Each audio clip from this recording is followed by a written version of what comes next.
and the dominance we've seen from China in the global economy in the past few years, and of course over the past decade in particular. But we heard from Mr. Rusvam that decoupling is not the way forward. How do you see these discussions about dependency and decoupling? How realistic are these discussions? I think it was covered very well in the opening address. We can't disengage. We have to continue to work with one another. But I don't think we should be naive about what we're dealing with, any more with China than we were in the case of Russia. Many of us in this room made the argument in favor of China being admitted to the WTO on the grounds that bringing them into the international family would cause them to comply with the international way of doing things and with the rule of law.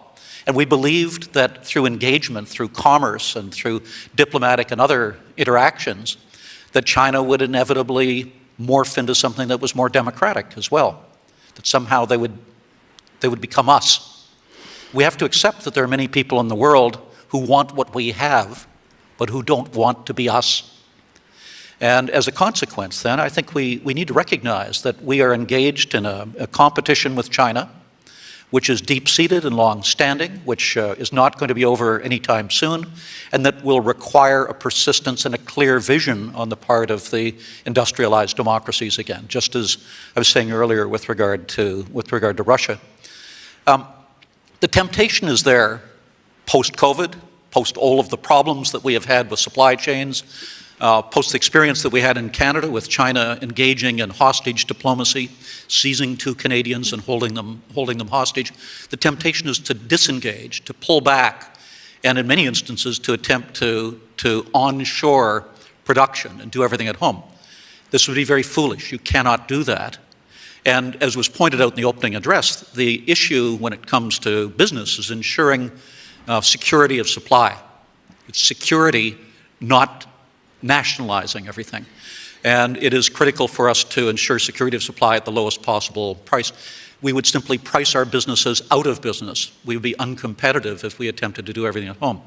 So again, the West needs to have an engaging China, needs to have a coherent, not just the West, the industrialized democracies, need to have a coherent plan that we don't have today.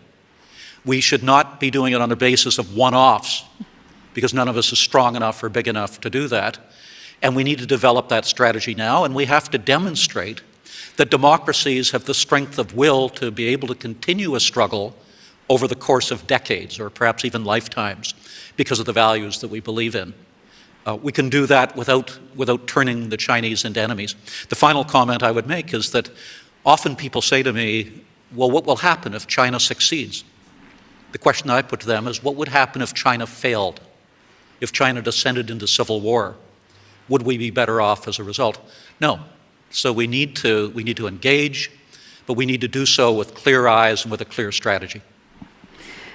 Mr. Mutter, if I can directly follow up on that with you, because the policy that Mr. Bidi was just describing there is one that has been practiced by the German government for some time. This concept that you can change democratic values or export them through business, through commerce, through partnerships. Is that a model that you think has failed? Well, I mean, maybe it's always been a bit optimistic, this model. And maybe it's been more driven by how nice it sounds in German. Really actual evidence for it. I mean, it's worth remembering that the first phase of globalization was the one leading up to World War I, where the world was as integrated as it hadn't been before, and yet we had this catastrophic war. So it would be naive to say that as long as we're all trading nicely together, everything is going to be fine. But the alternative cannot be to withdraw behind our own borders, and as has been pointed out very eloquently and also by Professor Rusvam, that would be against our own interests and against our security interests as well. If a country closes itself off, it will fall behind. So the alternative must be to stay committed to open markets, while at the same time diversifying, creating better resilience within our countries, and enhancing ties with liberal democracies that also share our values, and where we then can reap even more benefits through free trade. Okay, well, there's certainly consensus on this stage on that point. Mr. Ludwig, if I can come back to you now and talk about the role that industry can play in all of this. Germany's G7 presidency program professes, and I'll quote, a resolute commitment to open societies and human rights, as well as the defense of liberal democracies that forms the base of our actions. What role does and can the private sector play in that? When I was a student, long time ago, in the 20th century, there was a book that was read by a lot of students called Capitalism and Democracy by Milton Friedman. And basically the thesis of that book is that both goes together, the freedom of entrepreneurship and the freedom of politics have to go together. The more freedom you give to the people, the more entrepreneurship there is, the more prosperity there is for everybody. And I think we have to go back to that. I think we are in a competition between models. We have the democracy, the Western democracy, which have a model, and then the rest of the world seems to have another model. And we have to convince our fellow citizens inside our democracy, but also outside, that our model is better because we create more wealth and more prosperity and we share it more. So that starts in our own country, and every one of us has to be as entrepreneur as possible to make sure that we create more wealth for our citizens, all our citizens. And the question of inclusion, the question of sharing the profit is clearly a question for us. And then outside, I was discussing with the Ministry of Economy of Senegal, Mr. Hott, a few minutes before, and he was mentioning he has election in a few months, I believe. Democracy outside the Western world is very fragile. We know that actually it has lost ground in the last years. So we have to make sure that those countries which are democratic outside Europe, the US, Japan, Korea, are prosperous, are developing faster than the countries which are not respecting those values. I agree with you, Mr. Betty, we should not disengage, but maybe we should engage more with the countries that respect our values than the others. Okay, so building deeper partnerships with like-minded democracies, let's say.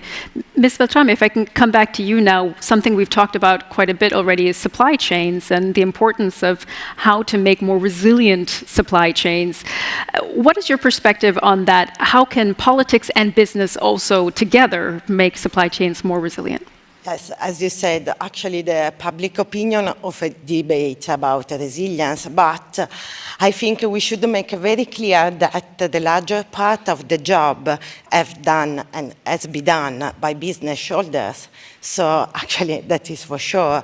So companies, as we know, have suffered a lot and still struggle with the logistic bottlenecks, technical barriers, regulatory divergency, and so on. And business can do a lot of its own, but not everything, otherwise it will be very difficult. So government and international governments should do more, and is the viability and security of a supply chain.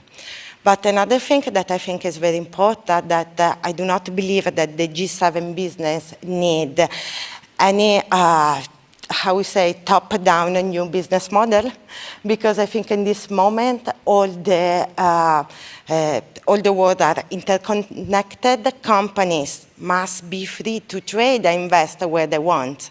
So, because actually they have all own strategy, of course, and the solution good for all, there is no solution, I think.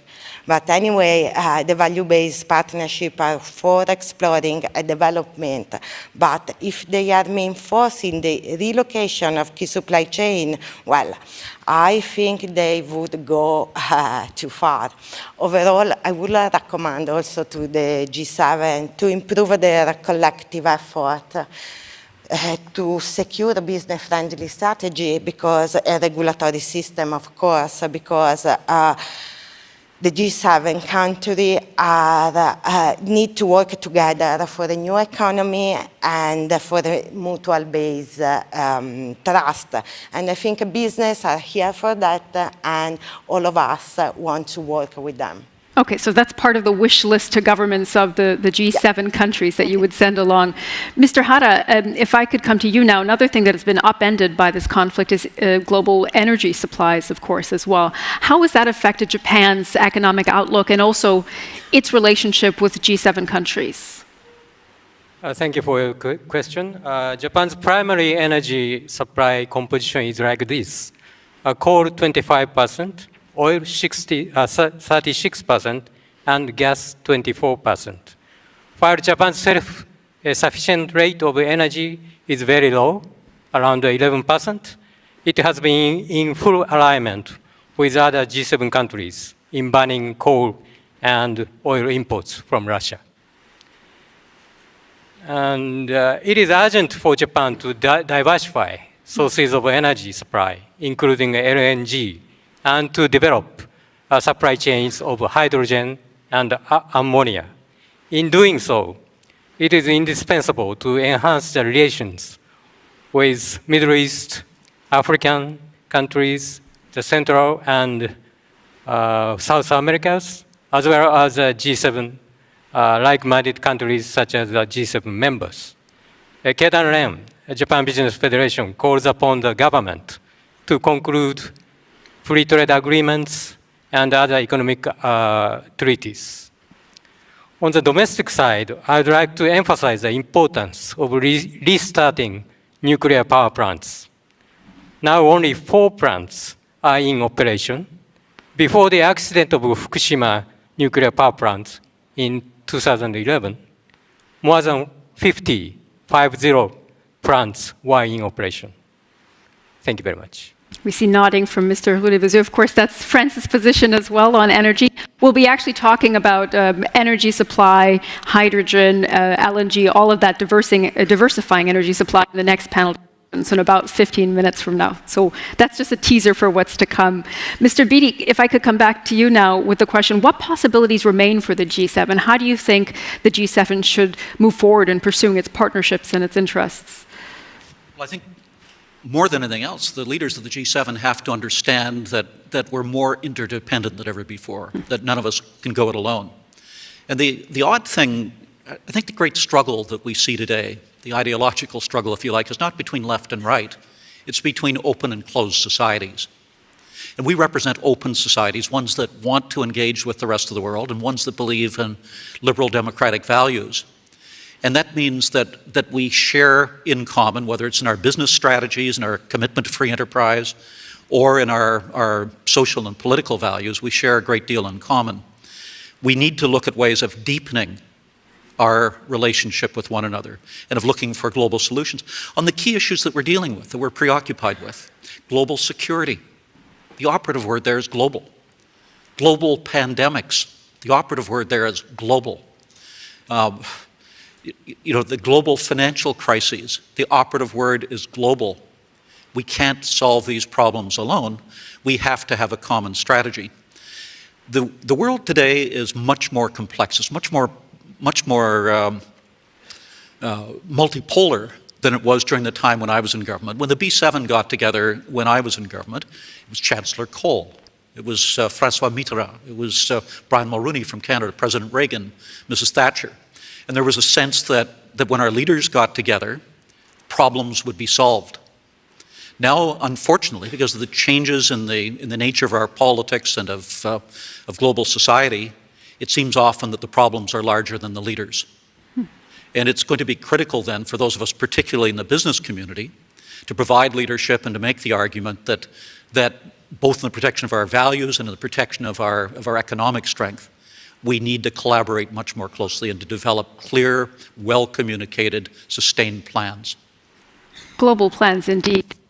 Mr. Mutter, if I could come to you now, one of the aspects that we've seen with the Zeitenwende here in Germany is that there's been a lot of pressure for Germany to do more in terms of its defense spending. And what we saw Chancellor Scholz announce was 100 billion euros to strengthen defense capacity. But we've seen some mixed messaging on whether that will actually be enough, whether Germany can meet its commitment to NATO as well.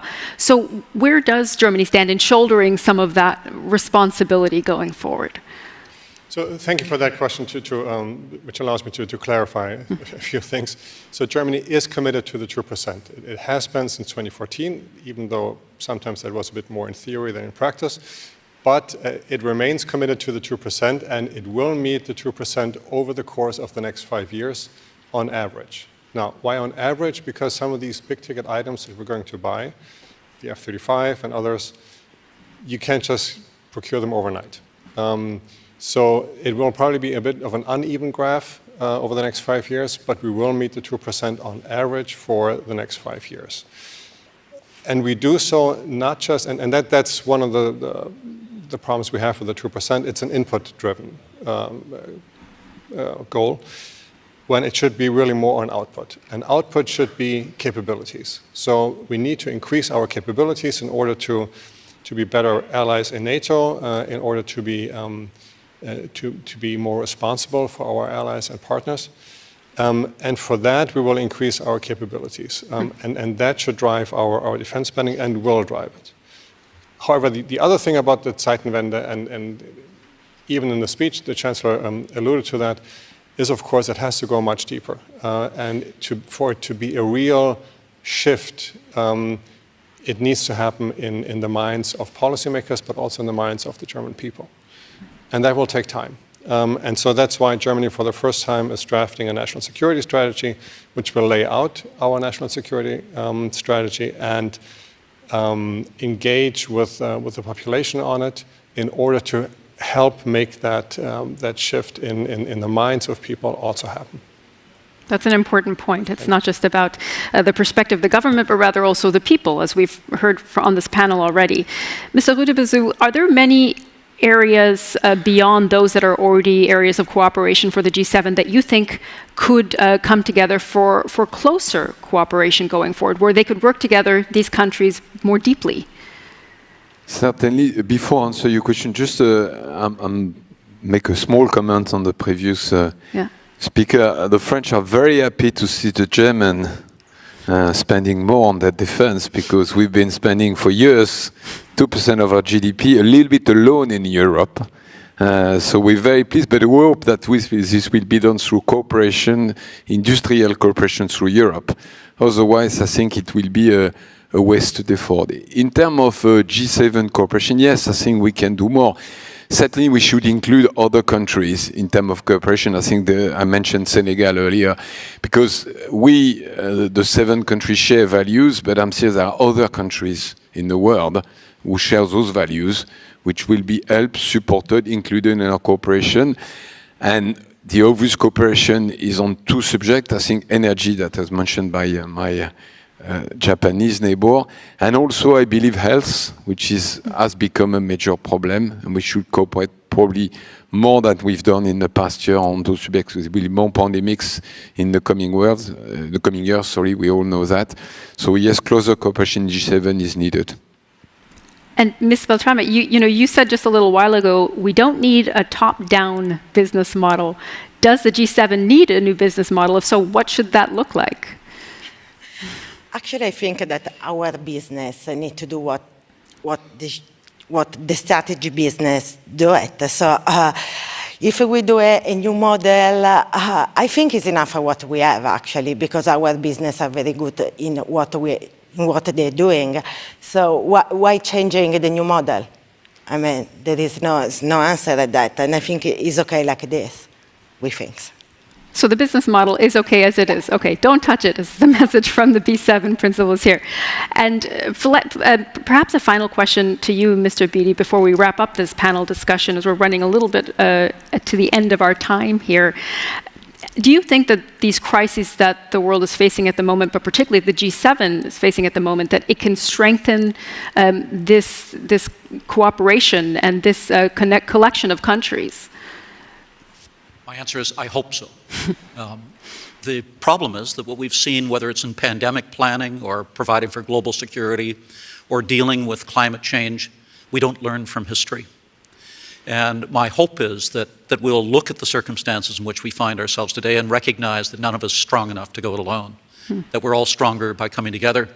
And that even if any of us was strong enough, if any of us were strong enough to go it alone, my experience has always been that when you collaborate with others, you get a much better result than you would have by attempting to do it by yourself. I hope that's the lesson that our leaders learn, and that they recognize that we're stronger together. I think that's a very fitting message to end this panel discussion on. I hope you agree. Thank you very much for that interesting discussion, and you are welcome to take your seats again. Thank you.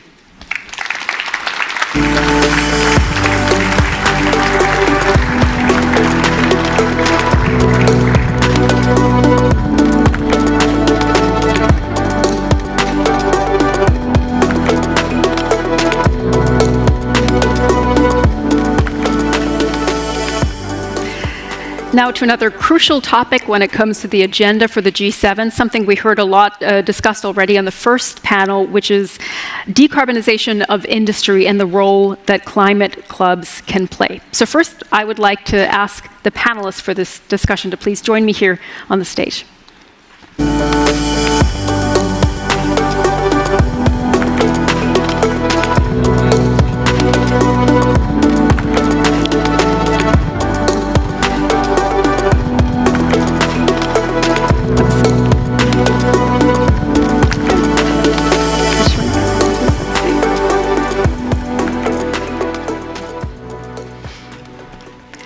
Okay, and we also do have a panelist. Is Mr. Adrian also here in the room? Yes, you may join us as well. We were just missing you. Please take a seat. Okay. I will introduce here our panelists. As I said, Peter Adrian is the president of the Association of German Chambers of Industry and Commerce. On the screen here, you can see in the middle, joining us virtually is Markus Groms. He's a member of the management board and chief human resources officer of ThyssenKrupp Steel Europe. Mr. Groms, great to see you, and we welcome you here from the stage in Berlin.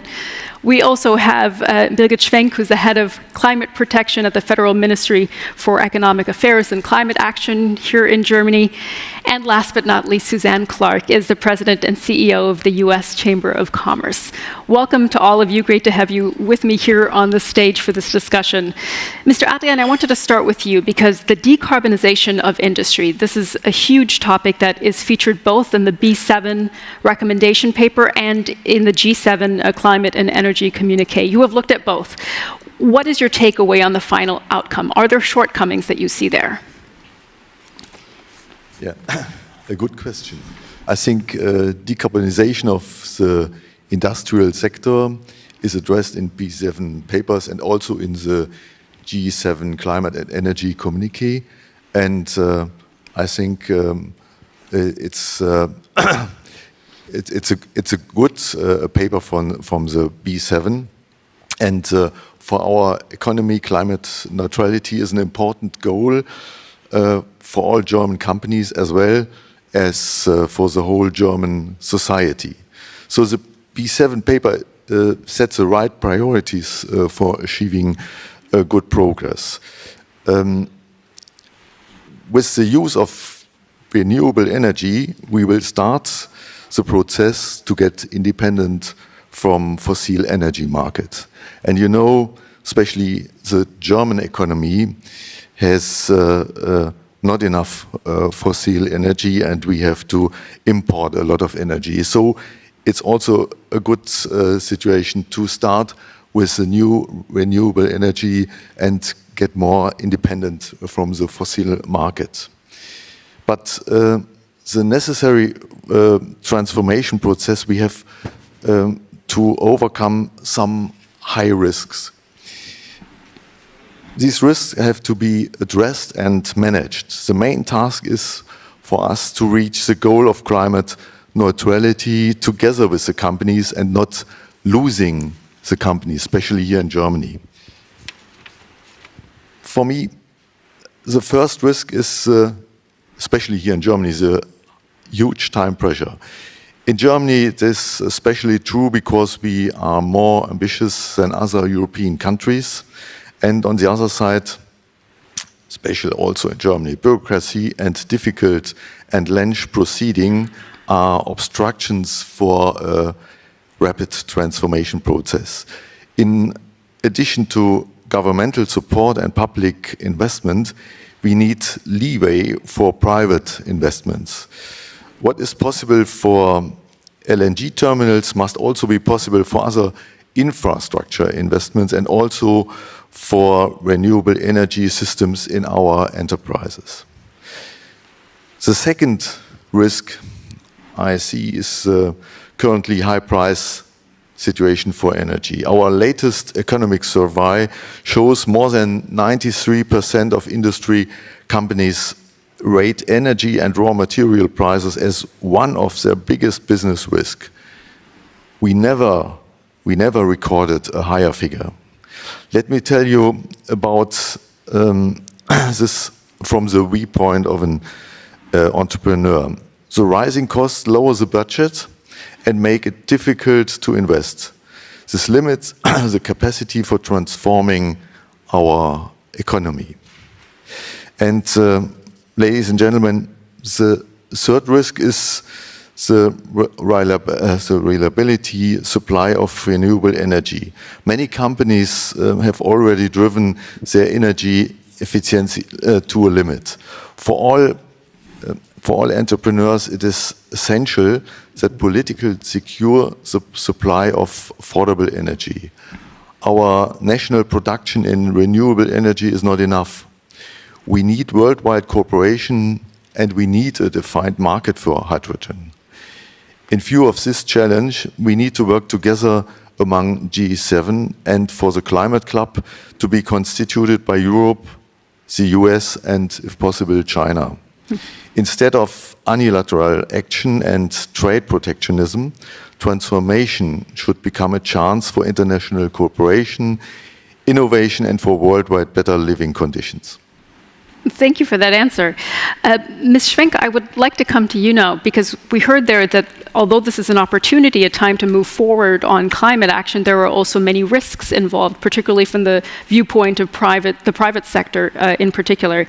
And the Climate and Economics Minister, Robert Habeck, here in Germany, who many of you are familiar with, said the following: the G7 is staying the course and sending out a powerful signal for increased climate protection, and huge steps forward were made in that direction.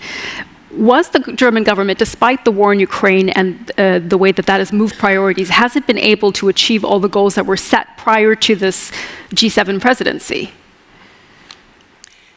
Thank you so much, first of all, for inviting me. And I have to send the apologies and best regards of my State Secretary, Dr. Patrick Reichen, who was supposed to be here but had to deal with some urgent issues. And there are a lot of urgent issues these days. We have large crises due to the Russian war of aggression, which the German government utterly and in the deepest terms condemns. And this crisis actually exacerbates other crises that we have, and not least, the climate crisis. And I have to say that I've been often asked in the last few months, while I was actually negotiating the communique of the climate and energy ministers as the head of delegation at my level, whether we now step back from our goals in respect of the climate action, and we don't. And this has been the answer in our communique of the climate and energy ministers as well. So in very strong terms, we have actually underlined that it is actually accelerating the energy transition, accelerating climate action, which has to be the answer to the crises that we have at the moment. And I'm glad to say that there was real agreement on this. This is actually the very first part of our communique that deals with this commitment. And in terms of energy, there are a number of very concrete commitments in our communique as well that we could reach among the G7. And that is that we want to go forward with moving away from fossil fuels. That goes for fossil fuel financing. Public international fossil fuel financing should be phased out by the end of this year, except in limited circumstances, which we probably have at the moment. But even then, it should be in line with a 1.5-degree pathway. Then we have actually also committed to ending fossil fuel subsidies in our own countries, and this has been a long-standing goal in the G7, ending those by 2025. And frankly, not much has been done towards this.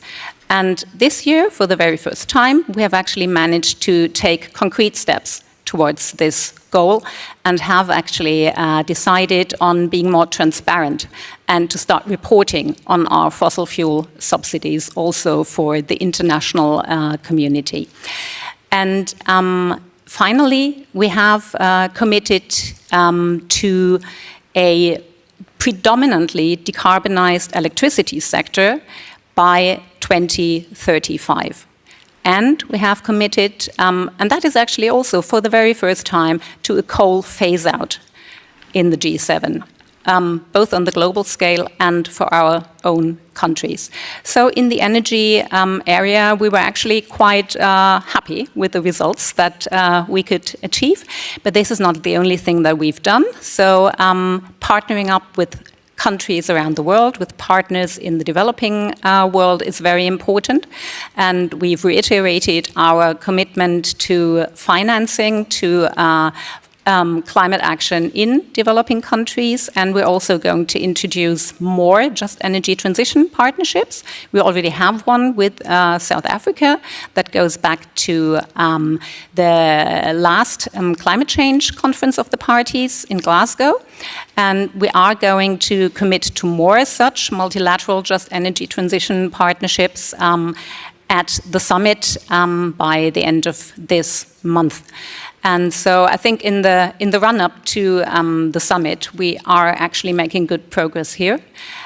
This is all also part of the climate club that Chancellor Scholz has proposed, and that we are going to work towards together with the G7.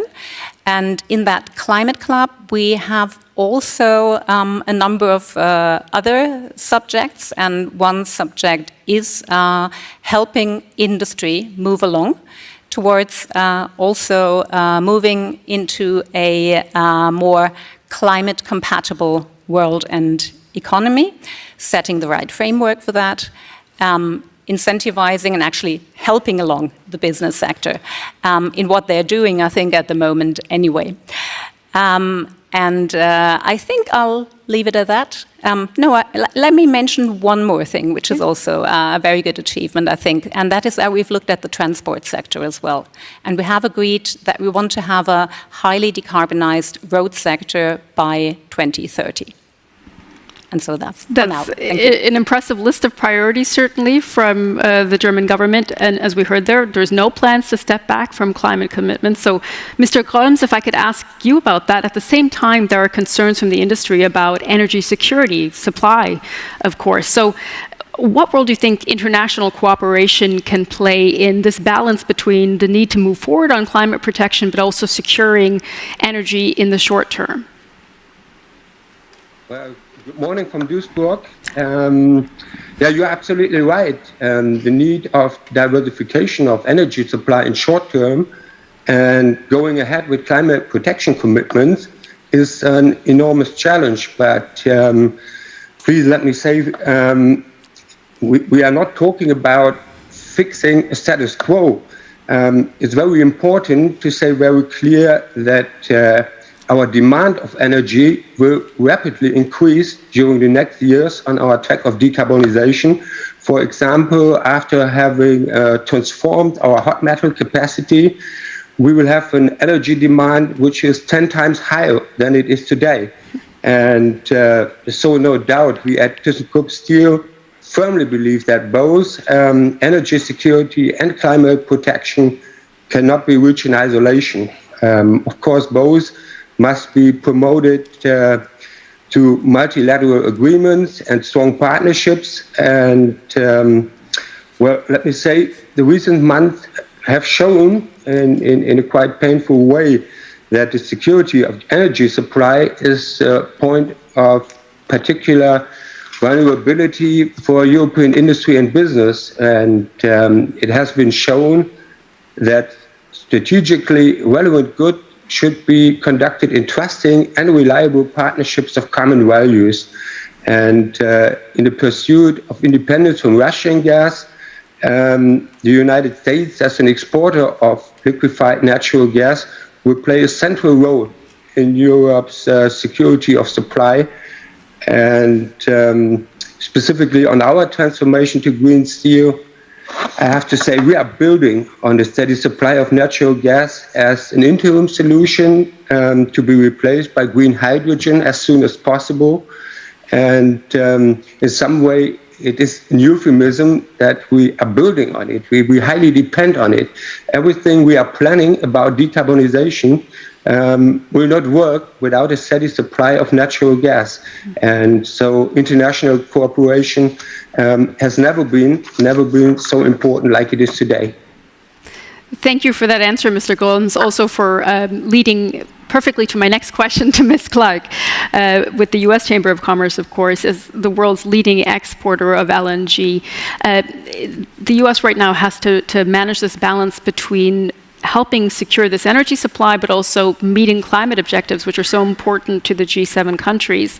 How are U.S. businesses positioned to deal with those two challenges? Thank you, and good morning, everyone. I'm delighted to be here at my first B7 in person, and thank you to our hosts for putting all of this together. It's a great question, and I think one of the things we're talking about a lot in the United States is the fact that we have to stop acting like the choice between energy production and climate mitigation is binary. It's not. We can do both, we must do both. In the United States, we have to do it because of soaring energy prices and what's happening for American families and businesses. We have to do it as part of a global security, working with our allies, what it means to our allies in security, and what it means for climate mitigation. If you look at our Department of Energy, they estimate that replacing Russian gas in Europe with US LNG would reduce emissions by 72 million metric tons. That's like taking 15 million cars off the road. It's a remarkable number. We know we have our own work to do at home. We're doing work on reducing upstream emissions, working on methane. We believe technology and innovation is a big part of the solution here. We would like to work more with all of you on electric vehicles, on nuclear. There's a lot more in technology that we could do together.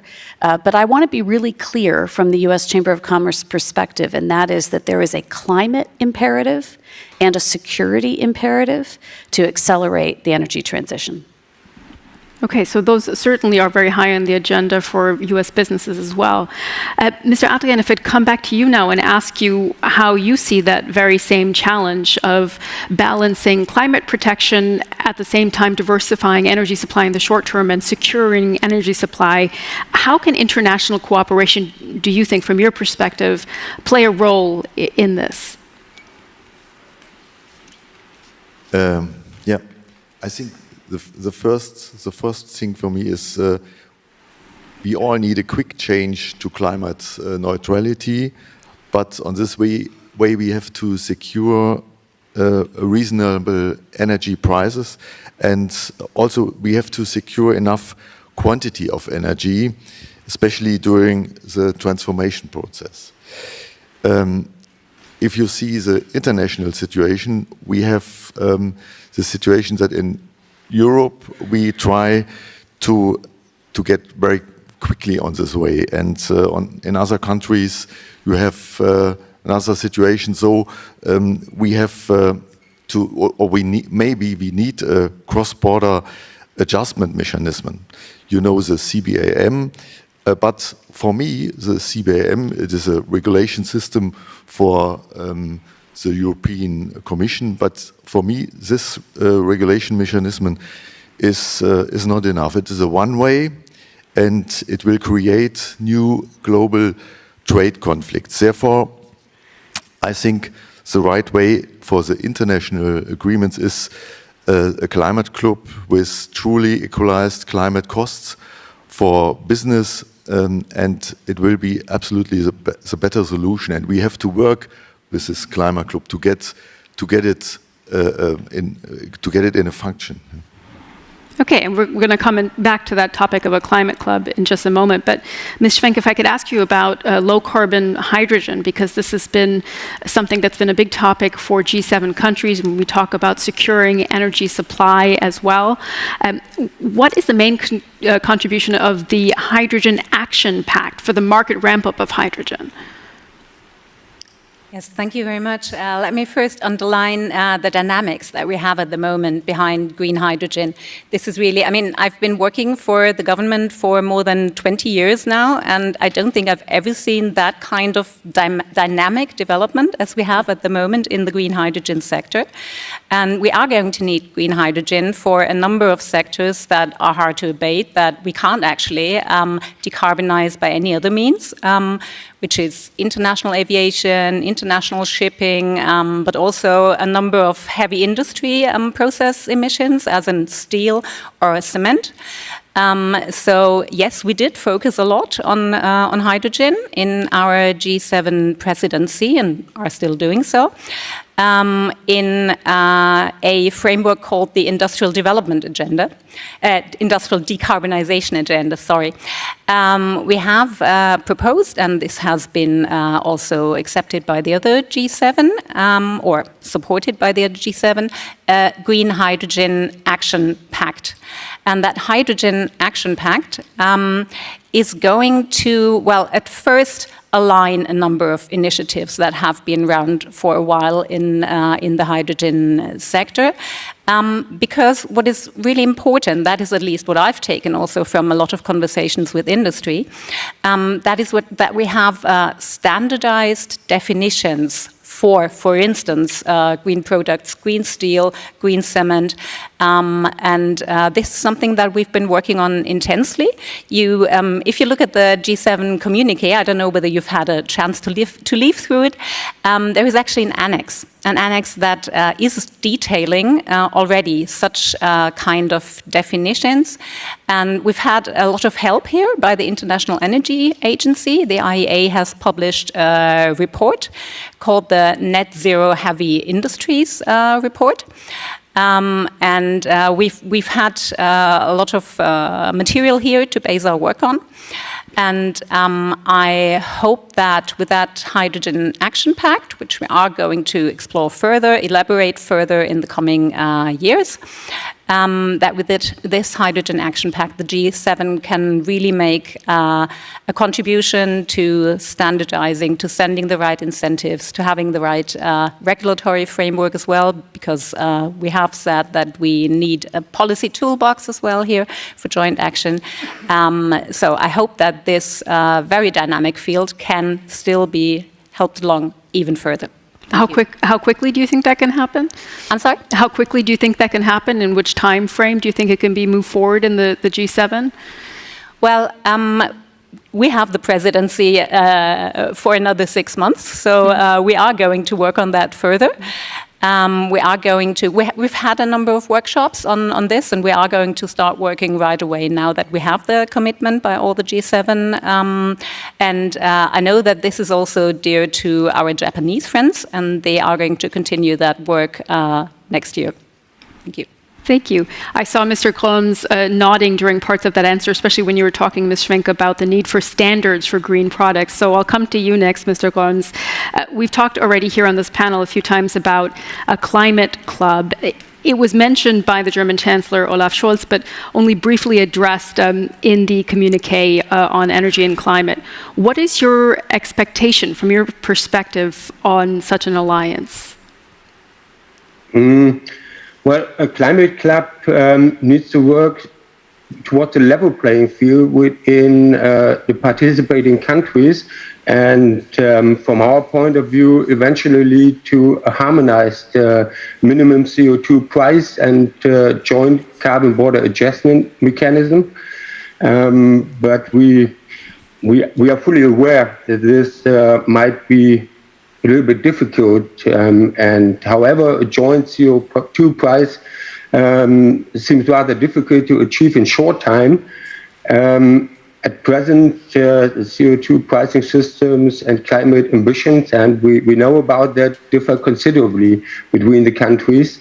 But there are a lot of topics to discuss. And to get started, the focus of a climate club should be on partnerships from our point of view in 3 areas. It's about energy transition. It should be about green hydrogen and the decarbonization of CO2-intensive industries. And one goal could be to bring out roadmaps with clear milestones for the coming 3 to 5 years. And member countries could, and that would be something quite new, mandate net zero emission plans for their CO2-intensive industries. And so a climate club would be maybe in the first place become something different, but it would be a platform to agree on common definitions and standards, and that's very important for us. And it could foster the creation of green market, which are very important for us too, because it's completely and very important that we all know what we are talking about and that we find common standards. But, and there's always a but, as long as there's no harmonized minimum CO2 price in place, we need to counteract the risk of carbon leakage. Also, we still need effective production preventing carbon leakage within the club and the club member countries, and we need to maintain effective carbon leakage protection within the European Union. Thank you for that answer, Mr. Gons. And if I could follow up on that with a question to you, Ms. Clark, there seems to be agreement in the B7 and G7 on the need for standards for net zero steel and cement. What are your thoughts on how market forces can respond to such common standards? Well, I think it's part of the reason it's so important we're here, right? That we develop a common vocabulary, a common set of standards so that buyers and sellers know what they're actually trading, or you can't have progress. So whether we're talking about hydrogen or advanced building materials, that need for the B7, for business leaders to develop a common set of standards, a common set of vocabulary, so that we're sure we're actually making progress is really important. Well, I would like to take this opportunity after that answer to invite another member of our panel who I see just waiting on the side here. This is Caroline Drischel, who's the Chief Sustainability Officer for Lufthansa. Please join us and take a seat. Thank you for joining us for this conversation. And I'll take the opportunity to ask you your first question as you're joining us here, so we can start you right into the discussion. I hope that's fair to you. We've been talking about all sorts of standards needed for different industries. Of course, aviation is important that as well. We've been talking about the possibility of a climate club. What are your thoughts from Lufthansa's perspective on a climate club? Well, first of all, thank you, and thank you for having me here. Sorry for the delay. We as an airline, we strongly believe that we have to do something. And so we strongly believe that we have to join forces in whatever club is possible. So we have in the airline industry a club which is called the EA, International Aviation, IACO. I can't even pronounce it correctly. But we do believe that we need more than that, and we need to join forces. But one thing is really important. We need to join forces on a global level, because climate doesn't stop in Europe. And we have faced a situation just recently with discussing some new regulations coming up that the level playing field is not equal when we only look at Europe. We have to look at the whole world. So yes, we are in favor. Everything helps because we have to start doing something now, but we need to have a equal level playing field. So that is for us something really important. We can imagine that meeting specific climate goals must be really difficult for the aviation industry in particular. What are the biggest challenges that your industry faces, do you think, in meeting these more ambitious climate targets? Well, the airline industry can do something on their own. That means we have to renew aircrafts. A new aircraft is 30% less fuel consumption than an old aircraft, so we can do things on our side, but we need the industry also to help us because we need to decarbonize the kerosene. So we want to fly with sustainable aviation fuel. Just a number, if Lufthansa Group would buy every sustainable aviation fuel that is available on the market right now, we could fly a week. So we need to scale this up, and we really believe that this is a second very, very big lever when it comes to compensation and to reduction. So that's sustainable aviation fuel, and at the end we also need to compensate and bring also our customers on board. They also need to be aware of flying, but flying in a CO2 neutral way, and this is actually already possible, but we have to educate here also the customers. So it's basically a game of everyone. It's the regulations. We need to have fair regulations. We support regulations. We need the industry to scale up. We need to do our part on our side. So that's why we are buying 190 new aircrafts until the end of this decade, which is a lot for Lufthansa Group. And then also we need the customer. Very interesting. Thank you, Ms. Plischer, for those answers. Mr. Adrian, I want to get your take on this as well, because we've heard a few things mentioned now in regards to climate clubs. We've heard the need for international harmonization, for a level playing field, that this has to be a global effort. What is your perspective on this, on how a climate club could contribute? Okay, the example with the airline shows how important it is to get an instrument to make sure that if you get the fuel in the United States, you have not to pay so much less as you have to pay here in Germany, that you have a problem in the situation with other airlines coming from the United States and have other conditions as we have here in Europe, especially in Germany. So the Climate Club will be the right instrument if it is possible to get an agreement between the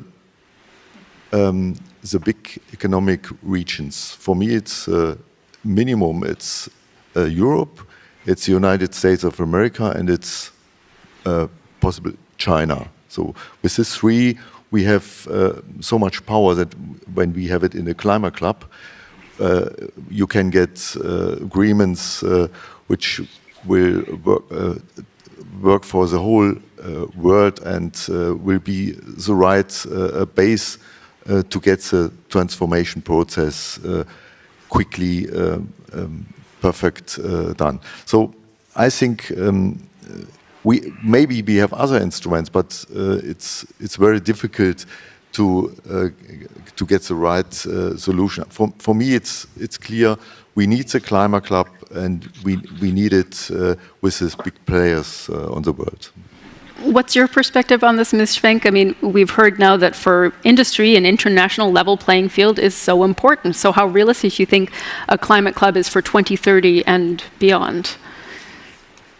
The Climate Club, as I said, is an idea that is has been put forward by our Chancellor, and he is going to take this forward at the summit. So whatever I say is actually to be taken with a grain of salt, since I don't know what the summit outcome will be on this one.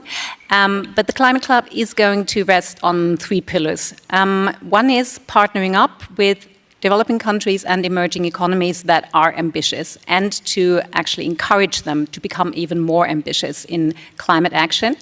And that leads me directly to the second pillar. The second pillar is that we want to speak about carbon pricing. We want to make carbon pricing more comparable. That is not an easy task, because our way of doing carbon pricing here in the European Union is not shared all over the world, and not even by all the G7 countries. So we are going to look into also making comparable indirect ways of carbon pricing. For instance, in Japan, where carbon intensities are more the system that they focus on, and by making all this more comparable, by encouraging other countries to adopt similarly ambitious policies, we hope to prevent carbon leakage and also to create that level playing field. And there is, of course, a connection to the fact that in Europe we are looking into introducing a carbon border adjustment mechanism, a CBAM, And this is going to be an initiative, the Climate Club, that is complementing such efforts. And then I've spoken about 2 pillars. Now, the third pillar is actually what we've already focused on, and that's the industrial decarbonization agenda, on which, I've already spoken about. So I hope that the Climate Club will actually also help you here in the business community. Thank you. So, Mr. Groms, we hear there are some of the promise that the Climate Club can hold, perhaps some of the challenges that it will face. We talked also about the efforts towards net zero steel and cement. And from your perspective with ThyssenKrupp, what is needed next, for the next steps rather, for global market for these products? Well, first of all, we welcome the fact that G7 has given broad scope to the political framework of decarbonizing industry. From our point of view, of course, it's particularly important that the goal was agreed to create markets for climate-friendly base materials, including steel, in a timely manner, which means from our point of view, within the next 3 to 4 years, which is, from a business perspective, still quite a long time, because our investment decisions we have to take now. And so we are at a point where our old technology, the blast furnaces, are exhausted, and there will be no further progress in decarbonization with our old technology. So we are planning to build up new capacities with direct reduction plants. We will replace coal by hydrogen, and there will be no CO2, which is coming out of our chimneys in 2045. There will be only water vapor, which is quite astonishing even for ourselves. And but it will be an investment of 7 billion euros, which is required to go that way. And it's quite obvious that it's impossible to do that without public subsidies, but we are running a business and we want to run it profitable. And so, of course, the question of leading green steel markets is our central question.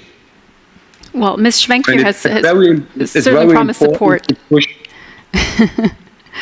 And it's very important to push it forward on time, and it's very important to push it forward in an intense dialogue between all the countries, because it's very important in the green market that we all know what we are talking about and that there are common standards. Thank you, Mr. Groms. And Ms. Clark, I wanted to get your take on the issue we spoke about a little bit earlier with Ms. Schwenk, which is hydrogen, and the fact that the G7 had launched this Hydrogen Action Pact. From the perspective of U.S. industry, what role do you see hydrogen playing here in ramping up hydrogen? Well, we are, of course, behind our good friends in Germany and Japan on hydrogen. Last year, one of the U.S. Chamber's biggest efforts was advocating for a domestic infrastructure bill. In that bill, which became law, there was $9 billion for creating hydrogen hubs around the United States. So we're now working with the Department of Energy to get that moving. We do feel that it's going to play an important role in the transition, and that we're a little behind. We have things to learn from our friends, but we're happy that that advocacy happened. One quick note I wanted to bring up while we were talking about some of the emerging markets, if you don't mind, is we've been doing a lot of work with Egypt in ramping up for COP27. And I think this conversation around both the demand side, we have airline demand soaring around the world. How do we bring the demand side along, the population along, but also how we bring different parts of the developing world along in this conversation. COP27's shaping up to be a very different conversation than COP26. And I think the G7 and the B7 have a really important role to play, not only in some of the technologies that we're discussing here, but also how the transition works for different economies. Ms. Sturchel, maybe I can follow up on that with a question to you on how Lufthansa sees the role of bringing developing economies along as well with airlines in these economies, and how you can create a more level playing field, but also provide opportunities. How does that work in terms of sustainability? I'm not sure if I got the question correctly, but I wanted to add something on hydrogen first.